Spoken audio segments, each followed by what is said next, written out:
it? I wonder how they're gonna know how many you had. They won't. Let's think it. You just take it. I know there's a whole thing.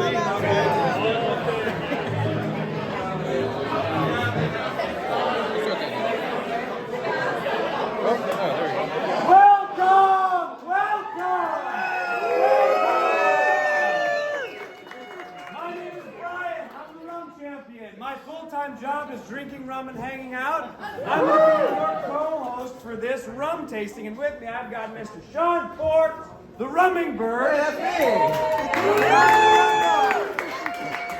Thank you guys for coming. Yeah, first and foremost, thank you guys so much for hanging out with us instead of Sven. We're going to rub it in his face. We're going to rub it in his face. But no, who's ready to drink some rum? We're actually sponsored by Spiribomb. Does anybody know that name, Spiribomb? Show of hands. We do now. Okay, so raise your hands. Of course, Gustavo. Gustavo from Frogtown Brewery, everybody. Spiribomb, I guarantee you know Rum JM. Come on. Liqueur, a banana-infused rum. So if you like the orange Creole shrub that Clement has, Banana, you're really going to like this. The first So, and we'll pass best these in the around. US. Alright.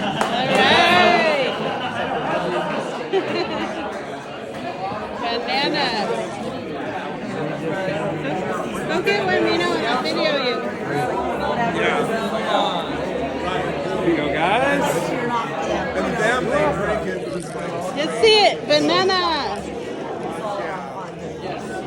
Alright. Get me one and then video me taking it. You are. Grab me one. Well, I know in like Jamaica, it's like the one that they would range. Here, video me. Good. Tea is good. In here, Rosanna with her rumski. That's good stuff. This is cane juice rum. Everybody knows what rum agricole is, right? Yes. So this is rum agricole that is macerated and infused with bananas grown on Martinique. And this is so very delicious. What do we think? It's so delicious. I love it. Bananas! Hey, bananas. Who'd have thought? This, when can we get it? It's on. Thank you. So shipment is coming now, correct? So roughly, I would say in the next 3-ish months. But you guys get to try it now. So banana daiquiris, for example. Yeah. Sounds wonderful for summer. No, not quite. Getting them onto the new trays. So we like number one. Yes. Very sweet, good cocktail mixer. So, Bounty. Woo! Bounty is from, yes. Woo! We got let's try it again. Bounty. Woo! I love it. So Bounty is made by St. Lucia Distillers. If you like Barbados rum, you will love St. Lucian rum. This is an entry-level line of theirs. This dark is fantastic in Planter's Punch cocktails. Anything that calls for Barbados rum, if it calls for a gold Jamaican rum, this is fantastic. And these bottles can be purchased for roughly $18. What a deal! What a deal! That's a deal. We're not selling them here, sorry. But hey, so we're going to pass these around.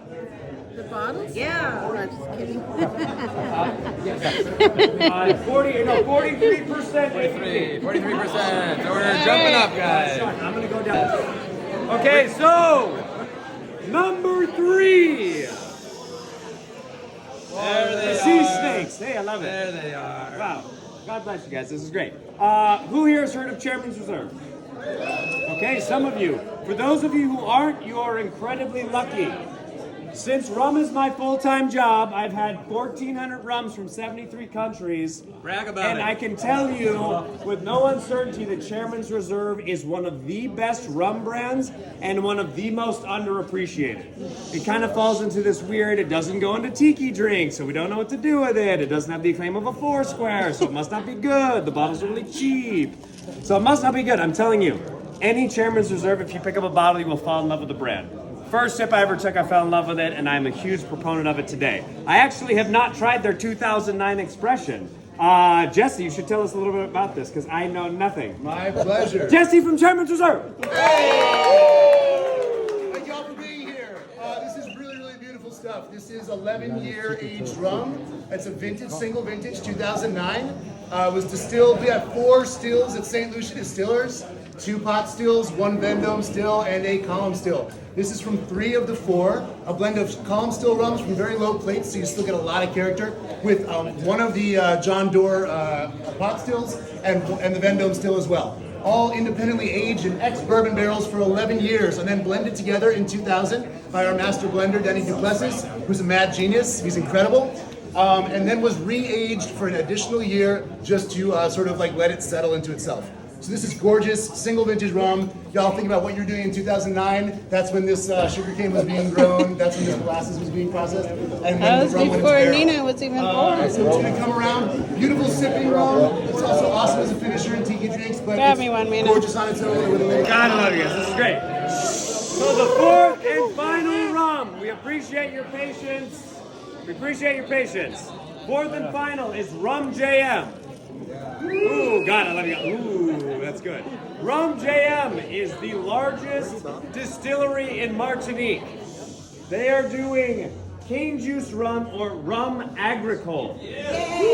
Woo! Let's do it again. Rum agricole. Yes, I love this game. Okay, rum agricole. So, what's really cool about this is for anybody that goes, I like bourbon and I'm only gonna drink bourbon. When you taste this, this can fool the most ardent bourbon lover. If they're a whiskey some, of course they're gonna be like, well, I know that's not whiskey. Fine, whatever, that's great. But this is something that I get a lot of my friends who love bourbon into rum with. It's great to sip, goes great in an old fashioned, and if you're going by Beach Bum Spec for a Mai Tai, this is the Martinique aged or View Agricole that you want to use in your Mai Tai. Also, fun fact, rum agricole is one of 2 rums that has a denomination or designation of origin, excuse me. So in order for it to be a rum agricole, it has to be from Martinique, has to be cane juice rum, has to be column stilled in a Creole column still. And there's a few other random details, but if it's outside of that, it cannot be called rum agricole, which is why rum barbancourt, made in Haiti, which we love ourselves, Barbancourt. That is not a rum agricole because it's not from Martinique or Guadeloupe or Madeira Island, which is off the coast of Portugal. Let's pass these around. Yeah. This is the Terroir Volcanique. So Jesse, tell us a little bit about this guy. 3-year aged. Hold it for me. Blend, right, north end of Martinique. Hey, someone's talking. I appreciate that. I want to hear what he said. So if y'all are familiar with Clement and JM, Almost there. Rum Clement and Rum JM, both from Martinique, but they're very different stylistically in terms of where the cane is grown and what that local terroir has to do with the way the rum tastes in the end.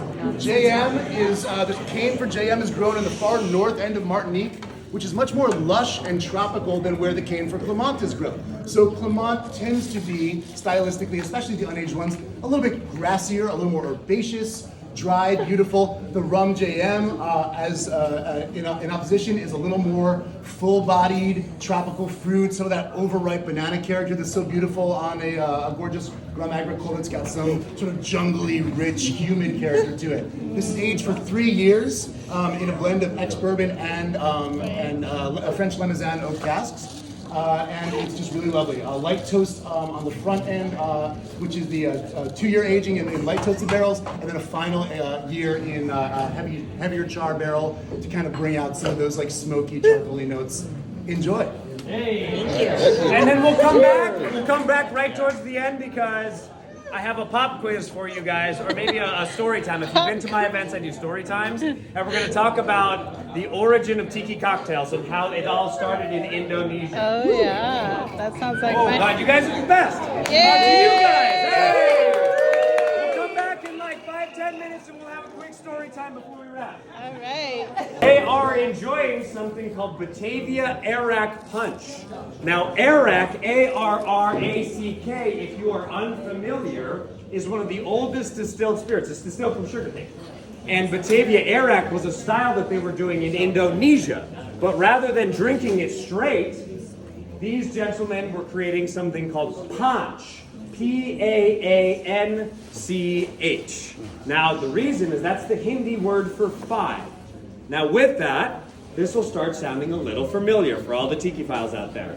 In order for it to be a punch, you needed to have your Batavia Arack, you needed to have lemons, you needed to have sugar, you needed to have water, and your tea and or spices.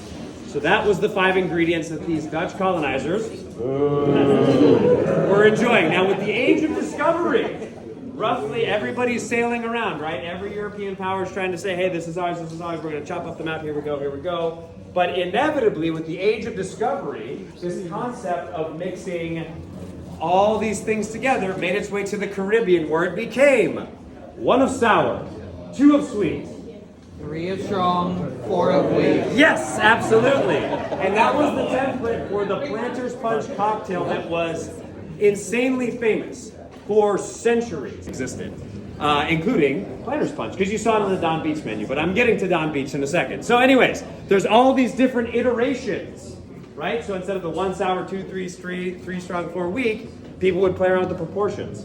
And in 1924, Myers Rum. We all know Myers. Yep. Did you know that Myers was a brand created specifically to be the rum to be put into the Planter's Punch cocktail? And so Myers did a rewrite, which was 1 of sweet, 2 of sour, 3 of wait. 1 of sweet, 2 of sour, 3 of weak, and 4 of strong. Now, if you look at the proportions, you might have seen photos from Don the Beachcomber where those proportions are used, and if you think about it, that's why the Planter's Punch cocktail is on the menu, or was on the menu day 1 with Don Beach, because at that time Ernest Raymond Beaumont Ghent was sailing all over the Caribbean, smuggling and getting rum into the country. And so he was going around tasting Planter's Punch cocktails, all these different iterations. And if you think about it, yes, the Planter's Punch he turbocharged, and Don Beach took mixology to a new level, doing